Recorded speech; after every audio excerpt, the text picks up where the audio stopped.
Kerajaan ke bawah Duli Yang Maha Mulia Paduka Seri Baginda Sultan dan Yang di-Pertuan Negara Brunei Darussalam melalui Lembaga Kemajuan Ekonomi Brunei LKEB terus menyokong inisiatif dan galakan bagi perusahaan kecil dan sederhana yang membantu perniagaan tempatan berkembang, berinovasi dan kekal berdaya tahan. Sumbangan itu baru-baru ini diadakan perasmian Pusat Perkhidmatan Baharu bagi barangan elektrik yang menggariskan komitmen berterusan untuk meningkatkan kualiti perkhidmatan dan pengalaman pelanggan di negara ini. Perasmian Pusat Perkhidmatan AIFA Sdn Berhad berlangsung di Pendestrian Lambak Kanan, menyempurnakan perasmian Yang Berhormat Datuk Seri Setia Dr. Awang Haji Muhammad Amin Liu bin Abdullah, Menteri di Jabatan Perdana Menteri dan Menteri Kewangan dan Ekonomi kedua. Pusat perkhidmatan ini dilengkapi dengan kemudahan moden yang membolehkan syarikat menyampaikan perkhidmatan lebih pantas, cekap dan boleh dipercayai.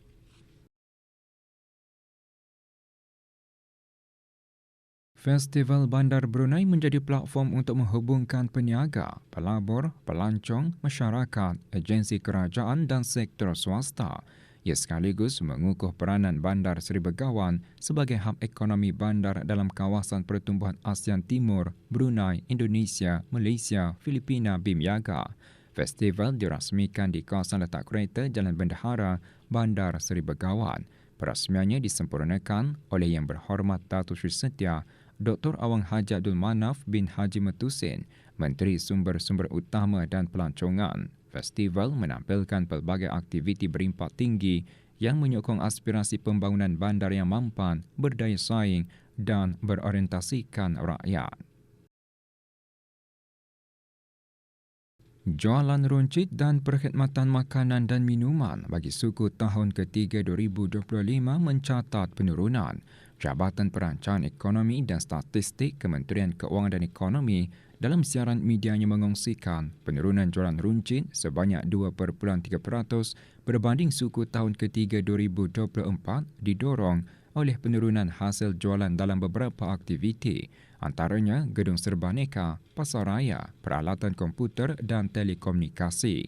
Dari segi volum, aktiviti jualan runcit juga mencatatkan pertumbuhan negatif sebanyak 2.7%. Bagi jualan sektor perkhidmatan makanan dan minuman, kedua-dua nilai dan volum jualan mencatatkan penurunan. Ia didorong oleh penurunan hasil restoran, aktiviti penyajian minuman dan aktiviti lain-lain perkhidmatan makanan seperti medan selera dan kios makanan.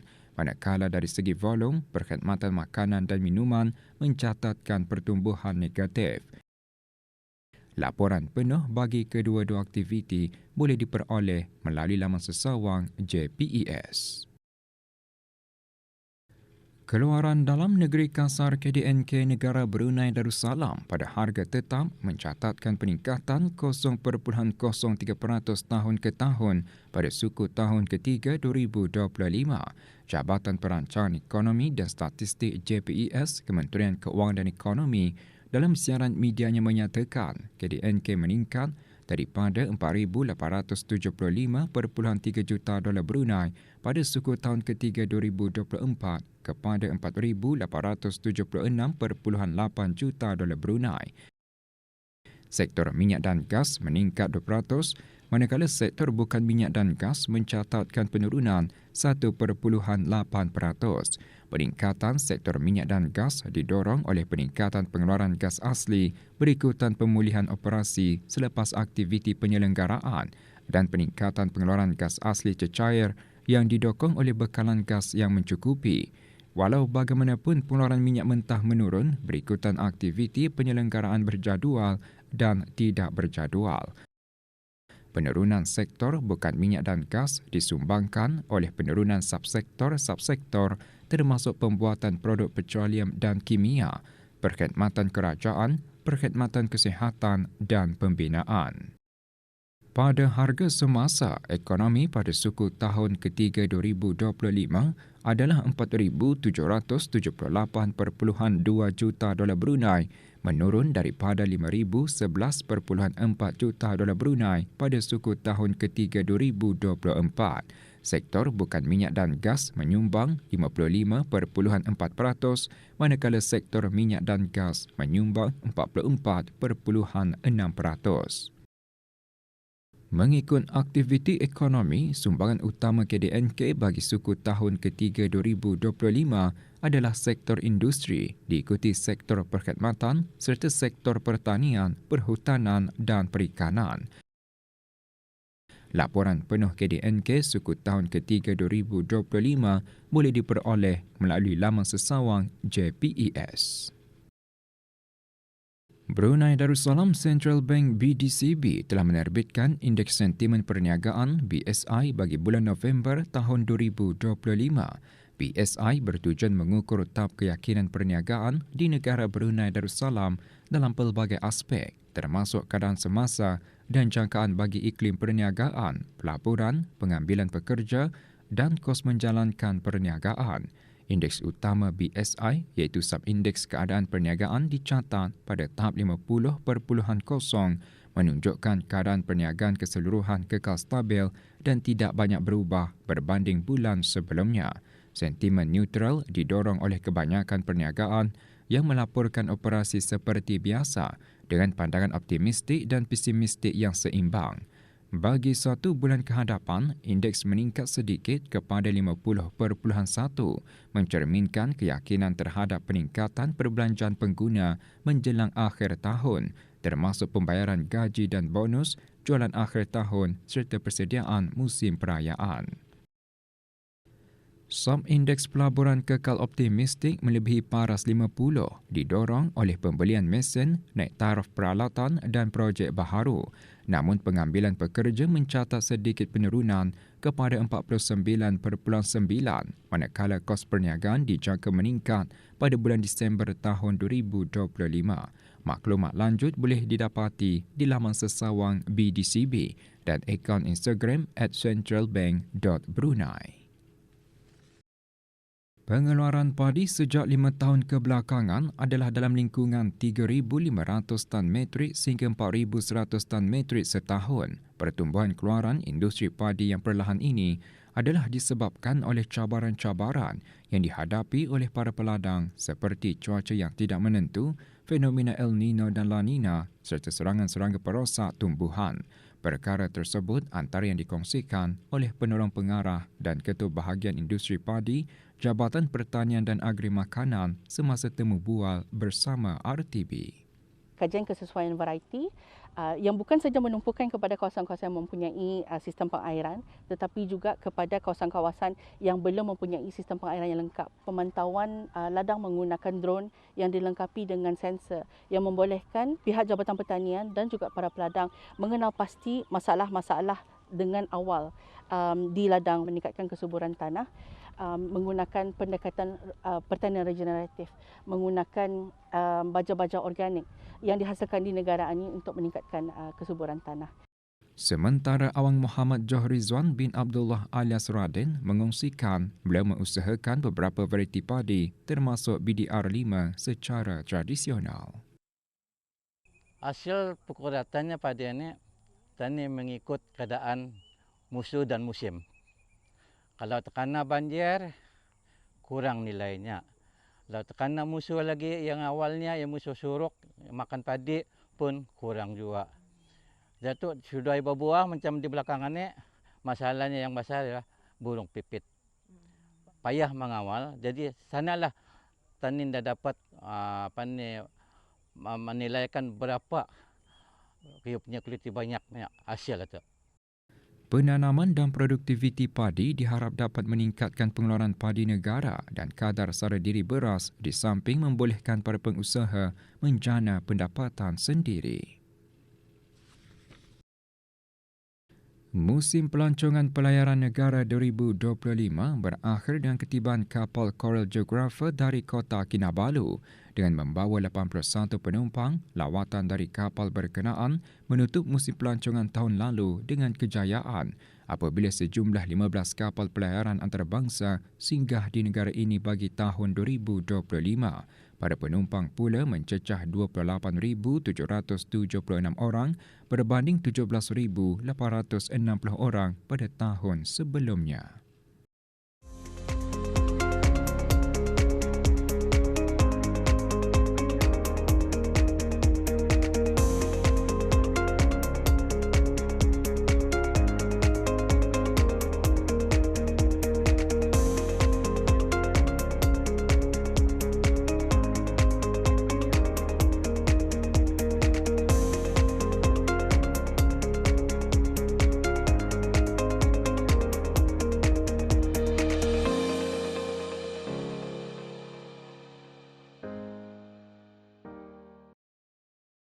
Sektor ekonomi kreatif di negara ini terus memperlihatkan daya tahan yang tinggi dengan pelibatan aktif golongan belia dalam mengkomersialkan minat dan hobi mereka. Meskipun acara 673 Hobby Fest, Hobby Hangout telah melabuhkan tirainya baru-baru ini, namun impak ekonomi yang dijana oleh para vendor tempatan membuktikan bidang ini mempunyai potensi besar untuk dikembangkan sebagai sumber pendapatan yang mampan. Bagi pengusaha mikro, penyertaan dalam platform fizikal seumpama ini bukan sekadar untuk mempamerkan koleksi, malah ia bertindak sebagai instrumen pemasaran yang efektif bagi meningkatkan angka jualan. Salah seorang vendor, Awang Muhammad Mustaqim bin A. Azame dari Mas Bruce and Chibi Collector, menyifatkan kunjungan orang ramai yang menggalakkan sebagai indikator positif terhadap permintaan pasaran bagi produk hobi tempatan.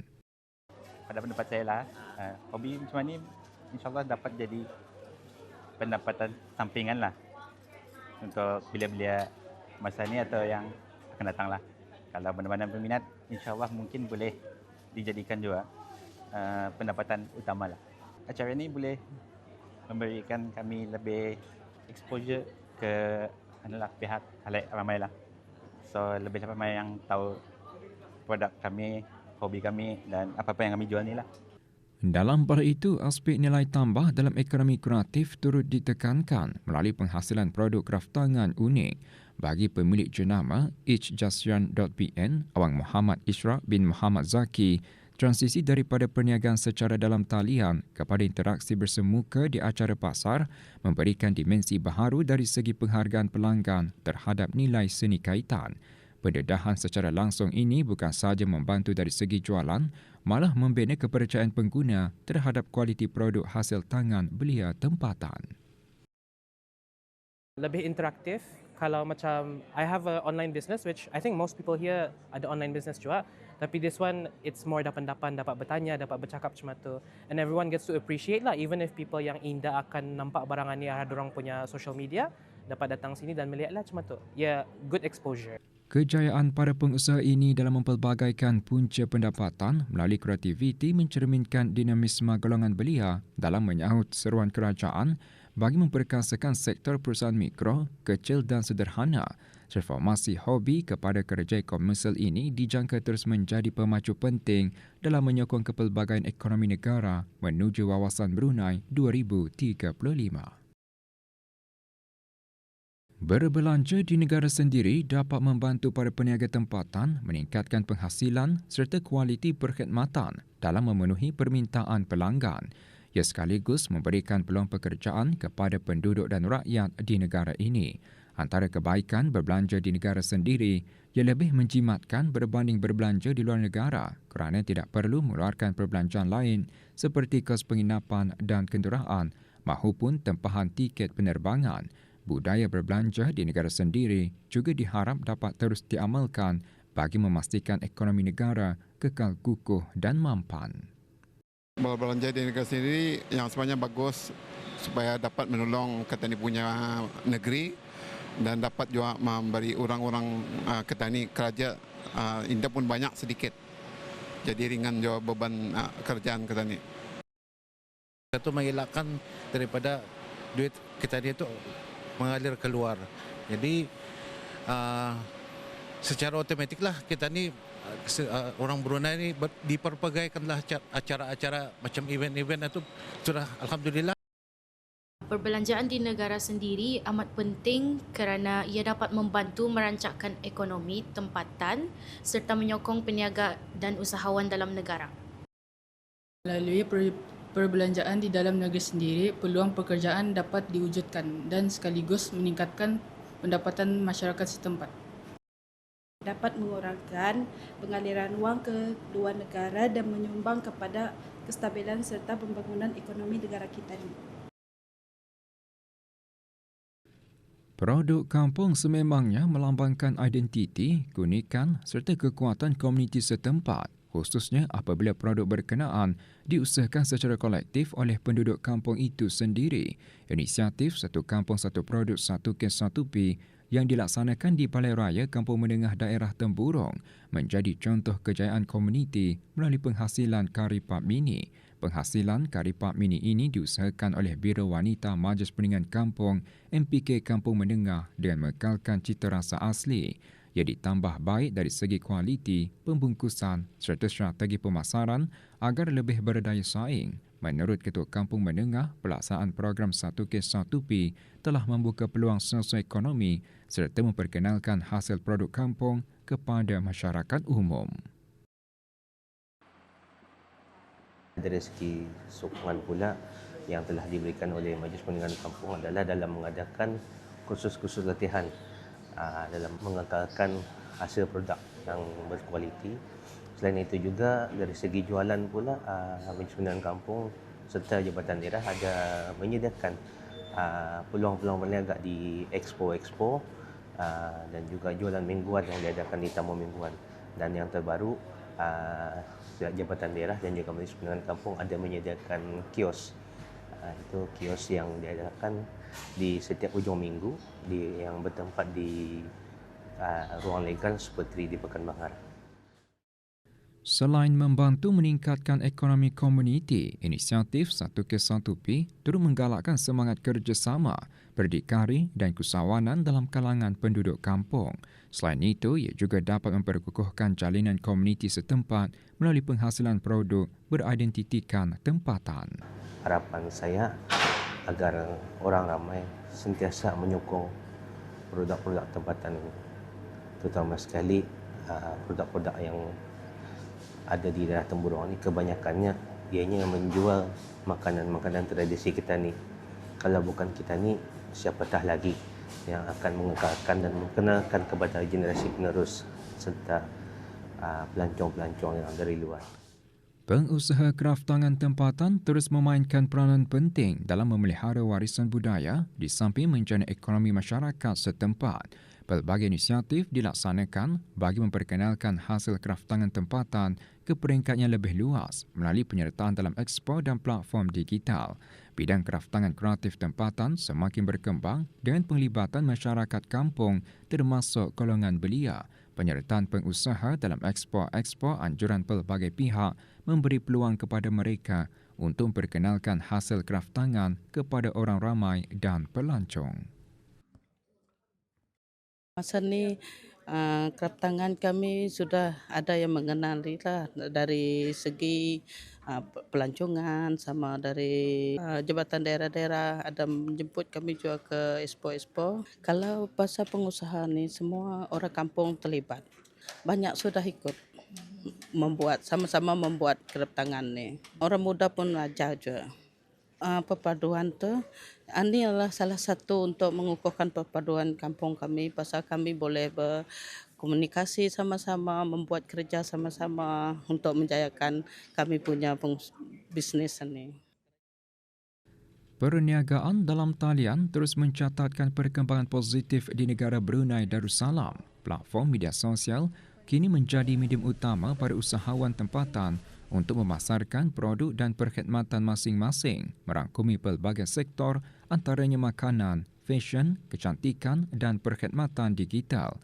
Akses internet serta penggunaan telefon pintar yang meluas turut membantu mempercepatkan pertumbuhan perniagaan secara dalam talian, khususnya dalam kalangan pengusaha mikro, kecil dan sederhana. Secara online itu secara dasarnya semua orang tahu ya kosnya rendah. Tapi dalam masa yang sama kami dapat reach out more customers. Kalau untuk social media, masa ni ada banyak platform sudah, bukan saja satu platform. It's a big opportunity for business people untuk start dari online because one thing, trending and also video viral is the best to do business lah, because majority before we have our physical store, majority I can say 60 to 70% sales kami dari social media. It's very difficult for us to integrate, especially when we are trying to go global. But the opportunities, on the other hand, I would say that this is the same point of the same sort. It's because that going digital, it also means that the opportunities are endless. Dengan adanya sokongan daripada pelbagai agensi berkaitan, perniagaan dalam talian bukan sahaja menjadi alternatif, malah satu komponen penting dalam lanskap ekonomi negara. Antara agensi tersebut, Lembaga Kemajuan Ekonomi Brunei LKEB yang telah melaksanakan beberapa inisiatif strategik bagi menyokong dan memperkasa keusahawanan digital tempatan sejajar dengan usaha membina ekosistem ekonomi digital yang lebih mampan dan berdaya saing. Brunei Economic Development Board juga kerap menganjurkan sesi Business Solution Talk atau BST yang memberi pendedahan kepada usahawan mengenai penyelesaian perniagaan secara praktikal. Ini termasuk penggunaan pembayaran digital, pengautomatikan pengurusan sumber manusia.